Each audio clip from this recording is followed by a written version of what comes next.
네, 얼마 전까지만 해도 그렇게 춥더니 이제 완전히 봄이 된 것 같습니다. 다음 주에는 좀 더 춥다 그러는데 그래도 또 봄은 또 계속 되겠죠. 오늘은 이제 종로의 계단 12번째 시간입니다. 의혹을 어찌할까? 우리가 믿음 생활하다 보면 성경에서 우리가 잘 이해가 안 되고 또 성경 말씀 가운데서 좀 해석이 어려운 그런 부분들이 있죠.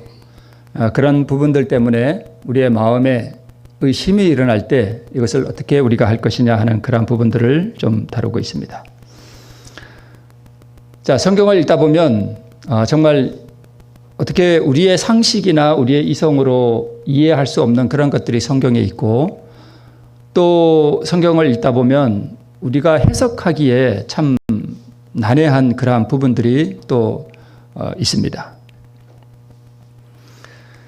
네, 사단은 이러한 것들로 우리의 그 하나님을 믿는 믿음을 동요시키려 한다. 이렇게 우리 종로의 계단에 기록되어 있습니다. 자, 그러면 우리가 성경 가운데서 이해할 수 없는 것 또는 해석할 수 없는 어떤 그러한 부분들에 대해서 우리가 좀 어떻게 이것을 대처해 나갈 것인가 하는 것들을 잠깐 보도록 하겠습니다. 자, 우리가 이해할 수 없는 것 중에 하나가 뭐냐 하면 성육신이에요. 하나님이 어떻게 인간이 되시는가, 그것이 어떻게 논리적으로나 우리의 이성으로 이해할 수 있을까 하는 그런 부분이 좀 대두되는데 우리 여기 있는 글을 한번 읽어보면 구속하시는 일은 비밀이라고 불리운다. 그것은 참으로 비밀이다. 자, 하나님께서 우리를 구원하는 이 일은 사실 천사들한테도 비밀이었습니다. 천사들도 이걸 이해를 못했습니다. 이는 그 비밀로 말미암아 영원한 의가 믿는 자에게 미치기 때문이다라고 기록하고 있고 또 죄의 값을 받고 있는 인류는 하나님께 적의를 갖고 있다 이렇게 기록하고 있습니다. 우리 지난 안식일에 우리가 함께 말씀을 나누었던 것처럼 우리가 다 죄의 값을 받고 있기 때문에 우리의 본성 안에는 하나님을 향한 적대감이 다 있습니다. 이것을 우리가 어떻게 잘 처리하느냐 하는 것이 우리 대장투의 이슈 가운데 하나는 중요한 부분이겠죠. 자, 그리스도는 무한한 값을 치르시고 고통스러운 과정을 거쳐서 사람들에게는 말할 것도 없고 천사들에게 기이 여김을 받으시면서 인성을 입으셨다. 자, 전능하신 하나님이 인간이 되시는 이것은 천사들도 잘 이해가 안 되었던 부분이고 또 예상도 못했던 그런 부분입니다. 또 우리가 알지 못하는 것이 하나 있는데 그게 뭐냐 하면 예수님께서 십자가에서 고통을 당하셨다는 것은 우리가 이해가 되는데 예수님이 인간이 되실 때에 그 과정도 우리가 이해할 수 없는 어떤 고통스러운 과정을 거쳐서 인성을 입으셨다 이렇게 기록되어 있습니다. 이러한 부분들을 우리가 사실 이해할 수 없죠. 자, 그 다음에 처녀가 잉태하여 예수님을 낳았습니다. 이게 우리의 상식과 우리의 이해로 이게 안 되죠. 이해가. 근데 참 이상한 것은 지금 전 세계에 하나님을 믿는 사람들이 되게 많고 또 우리나라 안에도 수백만 명의 사람들이 하나님을 믿습니다. 그런데 이 사람들 가운데는 소위 배웠다는 사람들도 있고 과학자들도 있습니다. 근데 이 사람들이 뭘 믿냐 하면 처녀가 잉태하여 아들을 낳았다는 이 사실을 믿습니다. 이걸 받아들여요. 이게 우리의 이성과 우리의 과학으로 이게 납득이 되나요? 안 되죠. 근데 이것을 믿는다는 말입니다. 자, 믿는다는 말은 이것을 우리의 마음에 받아들인다는 뜻입니다. 그죠? 네. 자, 그 다음에 구약 성경을 보면 아담으로부터 꽤 많은 사람들이 몇 살까지 살았는가 하면 거의 천사를 살았습니다. 이것도 지금 우리의 이해로 우리의 상식으로 절대 용납될 수 없습니다. 그런데 성경은 그렇게 기록하고 있습니다. 또 뭐 여기다 대만은 또 많죠. 창조, 그 다음에 홍수 이런 것들. 네, 그렇습니다. 자, 그런데 우리가 한 가지 좀 유념해 볼 것은 뭐 제가 우주 얘기를 가끔 이렇게 말씀을 드립니다만은 지금 여기 있는 이 은하인데요. 이게 아마 안드로메다 은하 같습니다. 우리가 속해 있는 은하가 아니고요. 우리와 가장 가까운 은하인데 얼마큼 우리 은하와 떨어져 있냐면 빛의 속도로 한 250만 년 떨어져 있습니다. 250만 광년. 그러니까 빛의 속도로 250만 년 동안 계속 가면 우리 이웃 마을에 갑니다. 근데 이 은하는 우리 은하보다 더 커서 이 끝에서 저 끝까지 빛의 속도로 가는데 22만 년이 걸립니다. 이 마을 끝에서 저 마을 끝까지 가는데 광속으로 22만 년이 걸려요.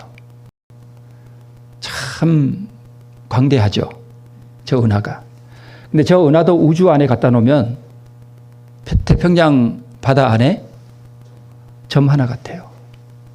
그러니까 저 점 모래 끝에서 모래 끝까지 가는데 빛의 속도로 22만 년 가고 저 안에 태양이 몇 개 있냐 하면 1조 개가 있습니다.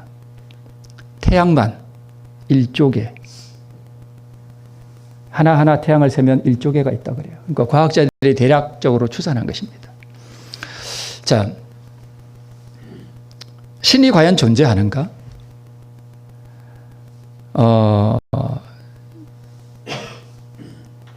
전에 제가 처음 목회를 했던 곳에 어떤 집사님이 한 분 계셨는데 이분이 저한테 이런 얘기를 해요. 아니, 하나님은 어떻게 이 수많은 사람들의 마음을 다 아시냐? 하나하나 동시에 어떻게 그걸 다 보냐 이거예요. 그러니까 우리가 그런 좀 오해가 될 수 있죠.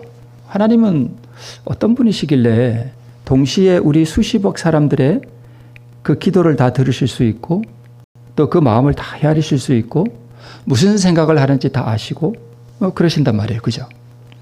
근데 그것도 참 아이러니한데 하나님께서는 우리 은하 말고 우리 이웃 은하인 저기 1조 개의 태양이 있다면 저기에 다 그 태양이 위성들을 거느리고 있다면 그 하나하나가 다 태양계잖아요. 그죠? 수성, 금성, 지구, 화성, 목성, 토성 이런 위성을 거느린 다 하나하나의 태양계가 1조 개가 있단 말이에요. 참 이해할 수 없는. 근데 저런 은하가 이 우주에 과학자들이 관측 가능한 이 우주 안에 저런 은하가 한 2조 개 정도 있다 그래요. 그러니까 이 광대한 세계를 다 하나님은 동시에 뭐하고 계셔요? 보고 계셔요. 누가 어디에서 뭐 하는지, 어디 담벼락에서 꽃이 하나 피는지, 어디 새가 우는지 다 보고 계신다고요. 그죠? 참 이해할 수 없는 광대한 세계, 거의 무한에 가까운 이 광대한 세계를 하나님께서 창조하시고 그러십니다. 근데 우리는 어디 살아요? 주천에 살잖아요. 주천이 특별시도 아니고 면이에요. 그죠? 근데 우리가 우리 다 마찬가지죠. 우리가 아프리카를 가봤습니까? 가보신 분도 계시겠지만 살아봐야 어디서 살아요? 주천에서 왔다 갔다 하면서 살잖아요. 가보기는 어딜 가봐요. 그죠? 우리 지구에서 가장 깊은 바다는 10,000m가 넘어요. 그 깊은 바다 속에 뭐가 있는지 우리 모르잖아요. 저기는 고사하고 우리가 금성에는 가봤습니까? 혹시 하나님이 거기 계실지도 모르잖아요. 그죠? 이런 것들을 보면, 이런 것들이 참 질서정연하게 운행이 되고 이런 것들을 보면 하나님이 안 계시다고 말할 수가 없어요. 저 은하 안에는 저 중심이 왜 저렇게 밝게 빛나냐 하면 저기에 거대 블랙홀이 있거든요. 이 블랙홀의 크기가 여러분 좀 이런 거 할 시간은 아닌데 여기에 이게 쇳덩이라고 치면 이 쇳덩이가 꽉 차 있다고 우리 생각하잖아요. 그죠? 근데 이게 원자로 이루어져 있는데 이 원자가 원자핵과 전자로 이루어져 있는데 원자핵과 전자 사이는 엄청나게 넓은 공간인데 비어 있어요. 비어 있어요. 그러니까 이 쇳덩이도 사실은 자세히 들여다보면 텅 비어 있어요. 이게 텅 비어 있는 거예요. 근데 블랙홀은 뭐냐 하면 이 텅 비어 있는, 그러니까 전자는 없고 이 무거운 무게를 가진 뭐 중성자만 이렇게 모여 있는 거예요. 그러면 이게 모여 있으면 어떻게 되냐 하면 이 조그만 자갈 요만한 각설탕 하나가 몇 톤이 나가냐 하면 지금 제가 정확한 치수는 잃어버렸는데 뭐 수백억 톤인가 나간대요. 그래서 이걸 땅에다 놓으면 그냥 지구로 그대로 직행대에 들어가 버린대요. 너무 무거워서. 그게 광대한 이 블랙홀이 주변에 있는 가스와 먼지들을 빨아들이면서 이게 그 빛을 낸다는 거예요. 그래서 저게 밝게 빛난다 그럽니다. 예수님께서 바다 위를 걸어서 이렇게 오셨다는 성경 기사가 있죠. 그런데 우리가 다 그것을 믿어요. 왜 믿어요? 그분은 뭐니까? 신이시니까. 그래서 받아들입니다. 그것도 하나의 믿음이죠. 네. 자, 인간의 사고와 생각의 수준은 참 낮습니다. 인간 이성도 한계가 있어요. 그죠? 물리적 공간에 한계에 갇혀 있잖아요. 그죠? 우리가. 날아갈 수 있습니까? 우리가 금성을 갈 수 있습니까? 어디 다른 데를 날아갈 수 있습니까? 못 가잖아요. 그 다음에 물리적 시간의 한계 속에 속박되어 있어요. 시간을 초월할 수 없잖아요. 그죠? 제가 한번 그런 말씀 드렸죠. 이 영원이라는 시간이 도대체 얼마나 클까라고 제가 깊이 생각하다가 진짜 눈앞이 캄캄해져가지고 제가 쓰러져서 까무러질 뻔했습니다. 2번 그런 기억이 있어요. 그래서 유한한 인간은 무한한 시간이라는 개념을 마음속에 담을 수가 없구나 하는 걸 제가 알았습니다. 그다음부터 겁이 나가지고 그걸 깊이 생각을 안 해요. 도대체 영원히 가면 이게 얼마나 시간이 길까? 그 무게가 그냥 압도해버리더라고요. 하나님은요, 과거, 현재, 미래가 없어요. 우리는 과거가 지나갔잖아요. 미래는 모르잖아요. 근데 하나님은 과거와 현재와 미래가 그냥 이게 없대요. 그냥 하나래요, 다. 그래서 우리의 영원한 전부터 우리의 영원한 미래를 다 한눈에 다 보셔요. 한 사람이 태어나면 이 한 사람의 인생을 하나님께서는 다 보고 계셔요, 그냥. 하나님께서는 결코 우리의 믿음의 기초가 될 만한 충분한 증거도 주시지 아니하고 우리에게 믿으라고 요구하시지 않는다. 하나님께서는 그분을 믿으라고 할 때에 그 믿을 만한 뭘 주신다는 거예요? 증거를 주신다는 거예요. 그죠? 그분이 존재하는 거, 그분이 어떤 품성을 가지고 있는지, 그분의 말씀이 정말 진실한지 이런 것들은 모두 우리의 이성에 호소하는 증거로 말미암아 실증된다.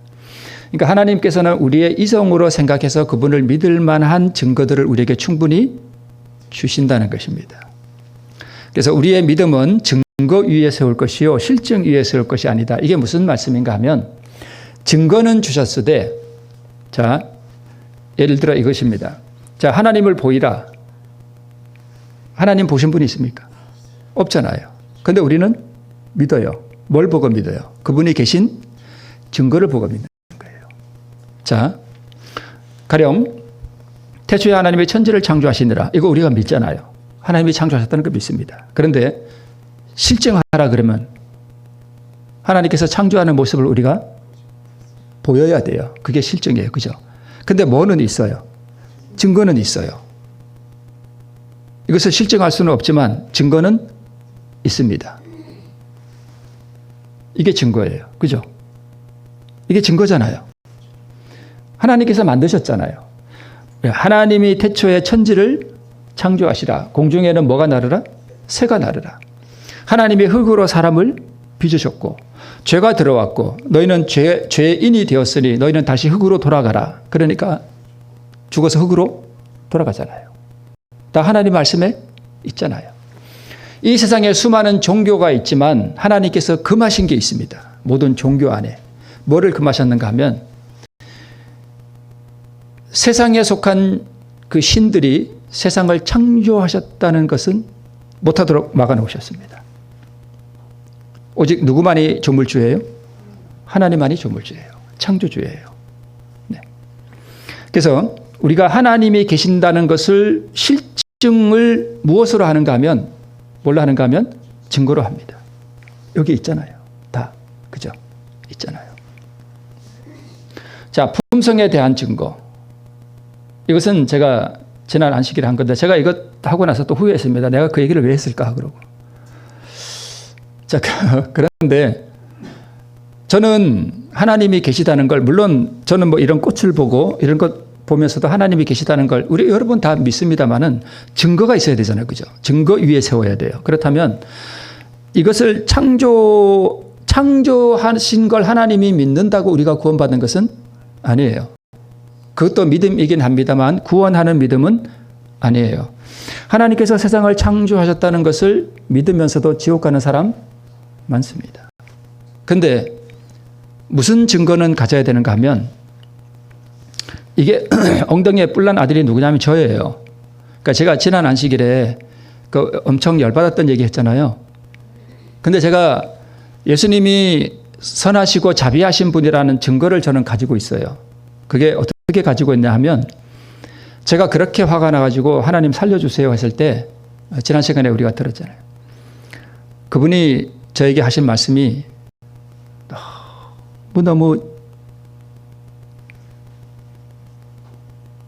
너무너무 부드러웠습니다. 그래서 저는 그것을 통해서 하나님이 자비하신 분이구나 하는 것을 알았습니다. 그분이 정말 자비하시구나. 그분이 정말 자상하신 아버지시구나 하는 것을 저는 그렇게 우리가 이 하나님의 품성에 대한 어떤 증거들을 우리가 경험적으로 가지는 것이 대단히 중요합니다. 자, 그 다음에 하나님의 말씀의 진실성에 대한 증거. 예수님께서 말씀하실 때 주로 어떻게 많이 말씀하셨는가 하면 말씀의 서두에 내가 진실로 진실로 내게 이르노니 라는 말씀을 많이 하셨어요. 그러니까 그분이 내 말이 진실되다 하는 것을 무엇으로 증명하시는가 하면 자기 자신으로 그냥 증명하셔요. 그분보다 더 높고 그분보다 더 크신 분이, 더 위대하신 분이 없기 때문에 누구로 맹세하시는가 하면 자기 자신으로 맹세하셔요. 내가 진실로 너에게 말한다. 그래서 내가 하는 말은 진실되다는 것을 예수님 스스로 증명하셔요. 성경에 보면은 믿으신 하나님이라는 말씀이 나오는데 믿으신 하나님이라는 뜻은 믿을만 하신 분이라는 뜻입니다.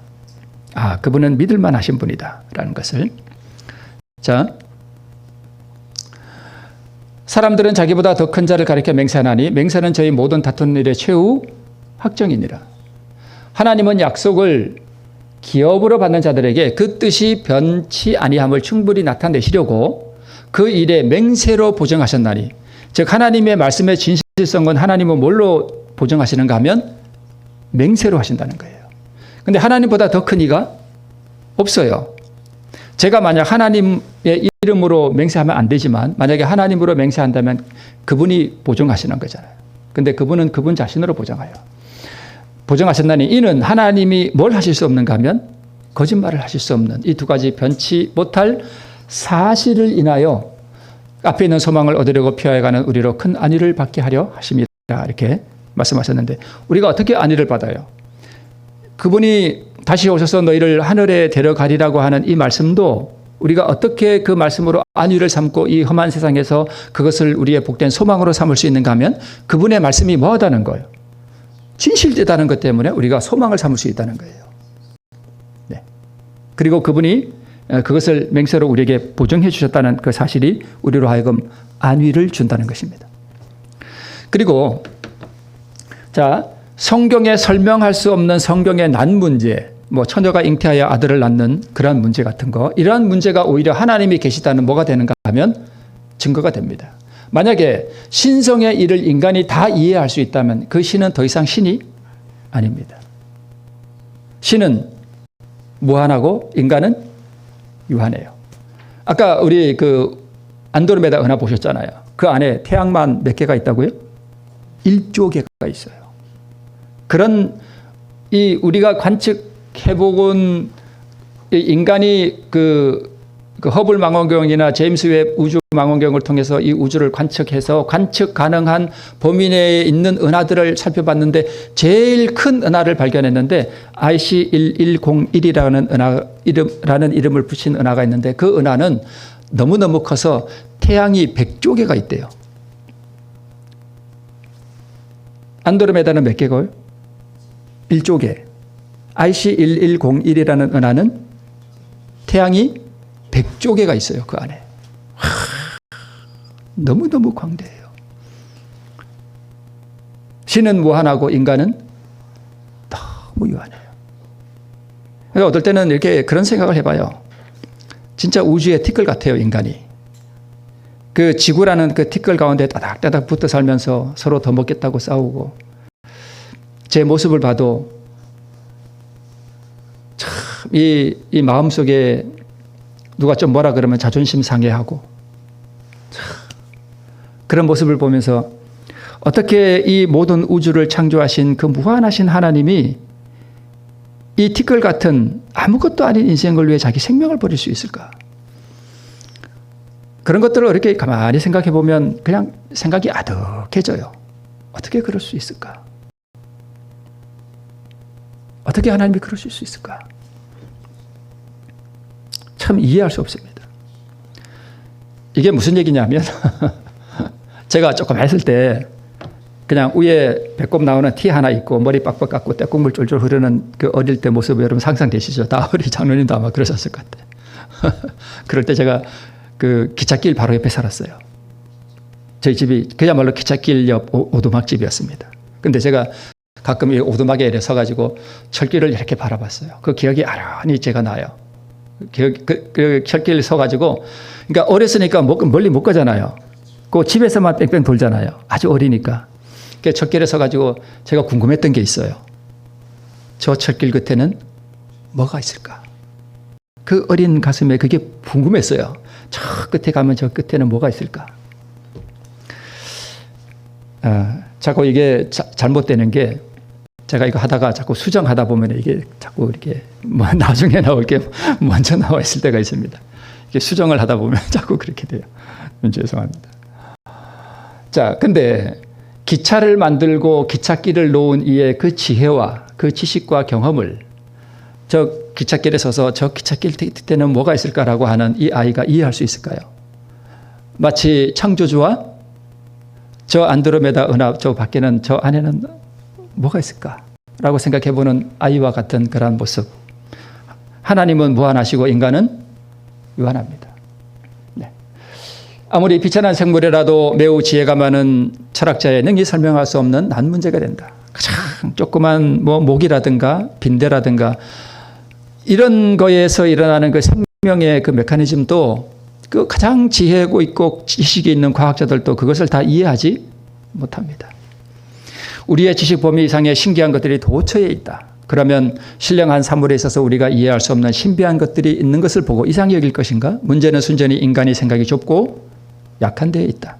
우리가 성경의 큰 진리들을 충분히 이해할 수 없다고 승인하는 것은 유한한 생각으로는 무한하신 자를 이해하기에 부족하다는 것과, 또한 사람은 그 제한된 지식으로는 전능하신 분의 뜻을 이해할 수 없다는 것을 승인하는 것뿐이다. 네.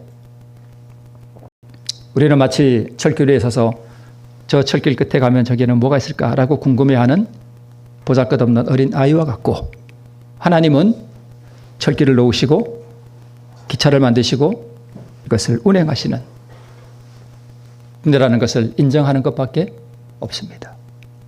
그리고 그 하나님은, 저는 옛날에 좀 감동을 받았던 노래가 하나님은 실수 않으심이라 하는 그 노래를 제가 들을 때 하나님은 실수하지 않으시는구나. 예수님께서 재림하셨는데, 그리고 하늘에 가셨는데, 아차 우리 주천교회 다니던 아무개를 안 데려왔네, 이러시지 않는단 말이에요. 그분은 실수하지 않으십니다. 전능하신 분. 네. 그런 것들을 우리가 믿는다면 성경에 좀 이해가 안 되고 좀 해석이 안 되는 부분이 있더라도, 그것이 오히려 하나님은 무한하신 분이기 때문에 내가 이해를 잘 못하는 거구나 라고 우리가 받아들이면 되겠습니다. 그렇다고 물려놓는 것이 아니라 우리가 기도하면서 그것을 연구하고 또 깨달아갈 때 하나님에 대한 지식을 우리가 더 쌓을 수 있겠죠. 하나님은 무한하시고 그의 안에는 지혜와 지식의 모든 보화가 감추어 있느니라. 그러므로 사람은 영원 무궁토록 항상 연구하고 항상 배울지라도 그의 보배로운 지혜와 선하심과 그의 능력을 배울 수 없을 것이다. 다 못 배워요. 언제까지 배워도요? 하늘에 가서, 이거는 이제 하늘에 가서 이야기예요. 영원 무궁토록 하늘에 있는 그 창조주의 그 지혜와 그 솜씨와 그 능력을 영원토록 우리가 배워요. 양자 컴퓨터가 같이 좋은 이 머리로 영원토록 배워도 영원토록 다 못 배워요. 그 지혜와 지식이 무한하기 때문에 그렇습니다.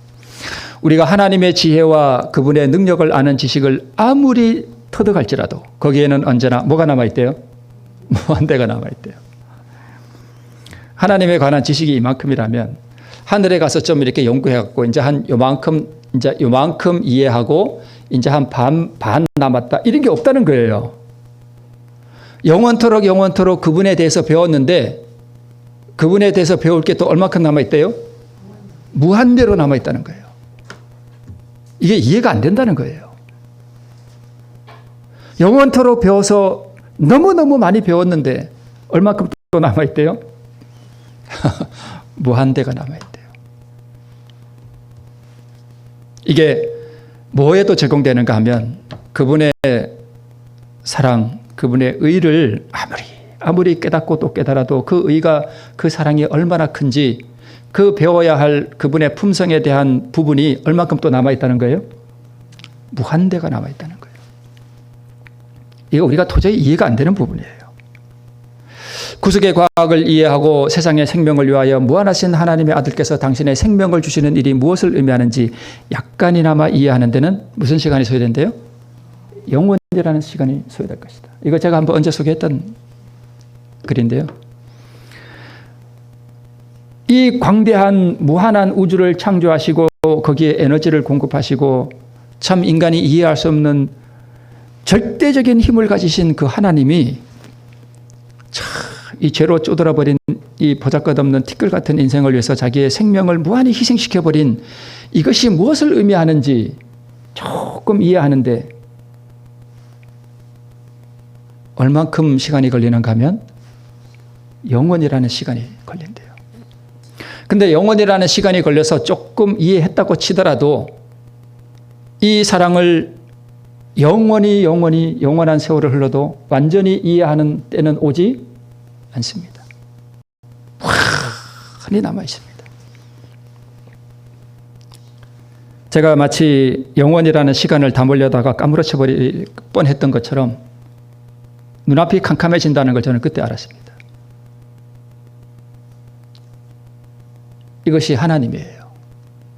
제가 요즘 조금씩 더 알아가는 게 하나님은 제가 알던 하나님과 좀 다르다 하는 것을 알아갔고 하나님은 나와 너무너무 다르다는 부분을 조금씩 더 알아가는 것 같아요.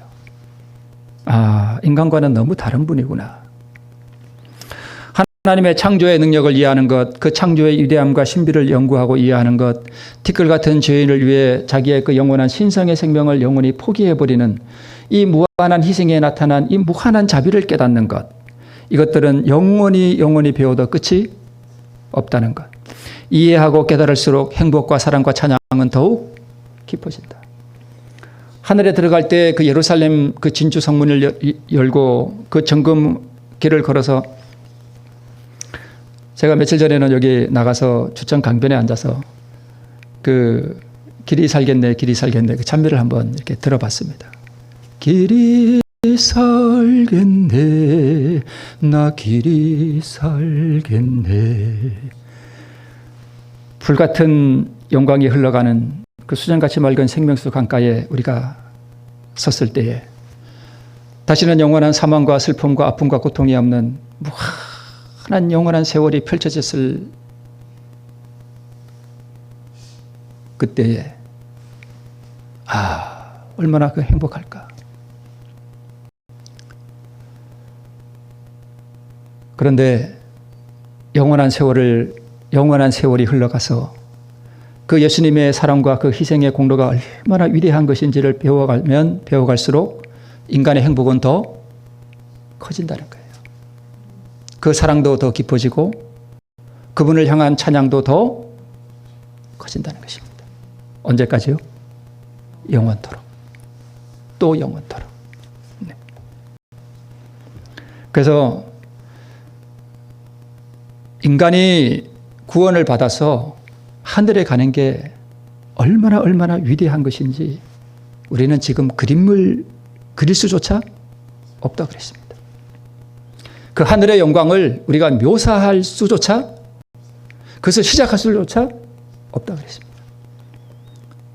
하늘에 갔을 때 그 이르러 올 그 영광, 예수님의 얼굴을 쳐다볼 때에 우리의 가슴에 벅차오를 그 환희, 그것을 우리의 이 썩어질 육체로는 감당할 수가 없습니다. 불멸의 몸을 입었을 때 우리가 그것을 감당할 수 있겠죠. 모든 사람, 가장 높은 교육을 받은 사람이나 가장 무식한 사람이 다 알 수 있는 증거가 있나니 그것은 곧 무슨 증거요? 경험적 증거이다. 제가 비록 못나고 실수가 많고 부족한 사람이지만 저 같은 사람에게도 그렇게 자비로운 음성을 들려주실 수 있는 그분이라면 그런 것들이 하나의 다 뭐예요? 경험적 증거입니다. 주께서는 무소불능하시오며 무슨 경영이든지 못 이루실 것이 없는 줄 아오니 무지한 말로 이치를 가려오는 자가 누구니이까. 내가 스스로 깨달을 수 없는 일을 말하였고 스스로 알 수 없고 헤아리기 어려운 일을 말하였나이다. 누구 얘기냐면 욥 얘기예요. 이제 욥이 마지막에 욥기 이제 후반에 가면 하나님께서 욥에게 하신 말씀이 있어요. 내가 이걸 아느냐? 내가 이것을 아느냐? 내가 이것을 아느냐? 이런 말씀이 계속 나와요. 그런 다음에 하신 말씀이 이거예요. 내가 저 기찻길 끝에 무엇이 있는지 아느냐? 이 얘기거든요. 인간이 유한하고 하나님은 무한하시다는 이 사실 앞에서 인간은 겸비해야 됩니다. 그런데 어떤 사람들은 자기의 그 얄팍한 이성과 그 지식의 한계를 가지고 하나님의 말씀을 비판해요.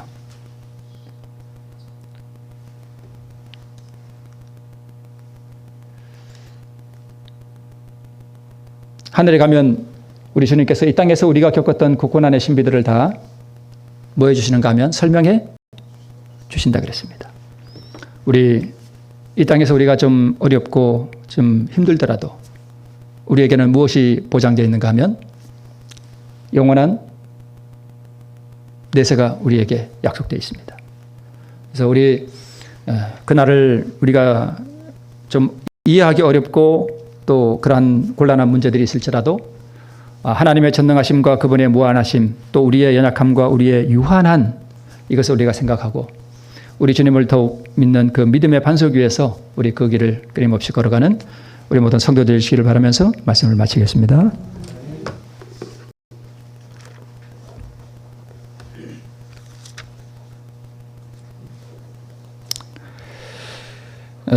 우리가 그러한 길을 갈 수 있도록 성령을 구하는 찬미를 하나 불러볼까요? 219장 성령이여 강림하사 찬미 후에 우리 예배를 마치겠습니다.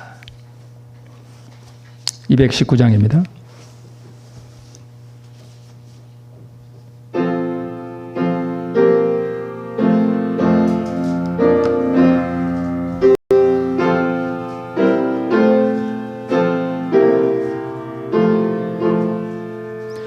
성령이여 강림하사 나를 감화하시고 애통하며 회개한 맘 충만하게 하소서. 예수여 배오니 나의 기도 들으사 애통하며 회개한 맘 충만하게 하소서. 성령이여 강림하사 그 신권능 주 원하옵고 원하오니 충만하게 하소서.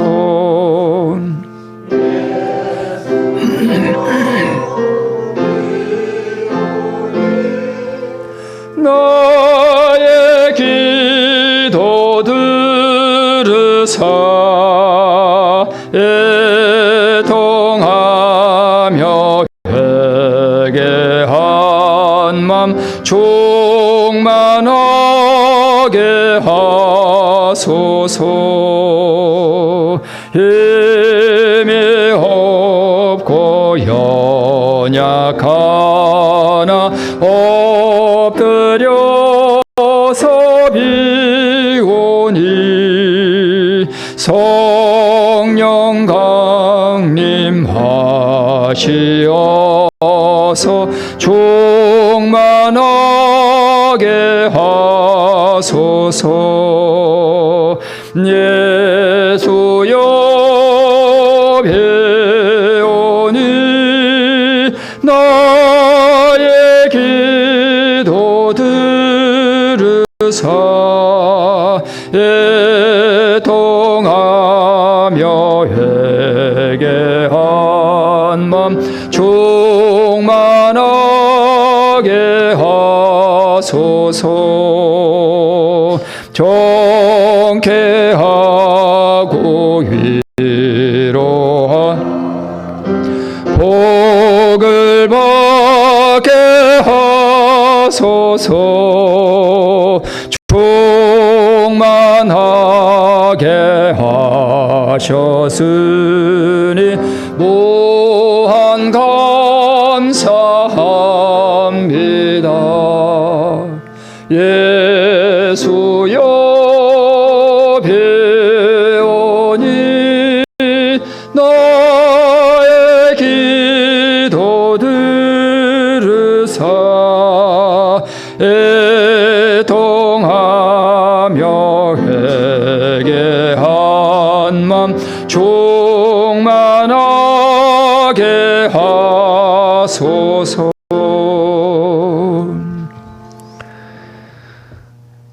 하늘에 계신 우리 아버지 하나님, 절대적인 힘을 가지신 창조주이신 하나님과 이 땅의 티끌 같은 인생들이 얼마나 다른 존재인지 우리가 자꾸 깨닫게 됩니다. 그리고 이런 티끌 같은 인생을 위해서 무한하신 하나님께서 그 영원한 신성의 생명을 내놓으실 수 있는 그 사랑이 무엇인지 우리의 유한한 생각으로는 가늠조차 할 수 없음을 고백합니다. 구원받은 사람들이 하늘에서 그 영원한 사랑이 무엇인지를 영원토록 이해해도 조금밖에 이해하지 못한다는 이 기록된 말씀을 통해서 하나님의 그 의가 얼마나 큰 것인지 모르고 살아가는, 자존심을 세우고 감정을 내세우는 인생들이 얼마나 초라한지 또 깨닫게 됩니다. 하나님, 주의 성령을 우리 마음에 부으셔서 깊은 애통이 있게 하시고 그 영원한 은혜 안에서 또한 새로운 소망을 가질 수 있도록 하나님 우리에게 은혜를 부어주시기를 기도드립니다. 우리의 약함 가운데서 저 무한한 영원한 세계를 바라보고 또 영원한 하나님을 바라보며 우리 주님께서 재림하실 때 우리에게 주실 그 불멸의 생명과 그 영광이 서린 영원한 내세를 바라보며 우리 하나님을 믿는 큰 믿음 가운데서 우리가 더욱 주님 안에 살아갈 수 있도록 하나님 우리에게 주의 영을 부어주시기를 기도드립니다. 이제 예배를 마치고 처소로 돌아가는 주의 사랑하는 성도들의 걸음도 또 능한 천사로 지켜주시기를 우리 구주 예수님의 이름으로 간절히 기도드립니다. 아멘.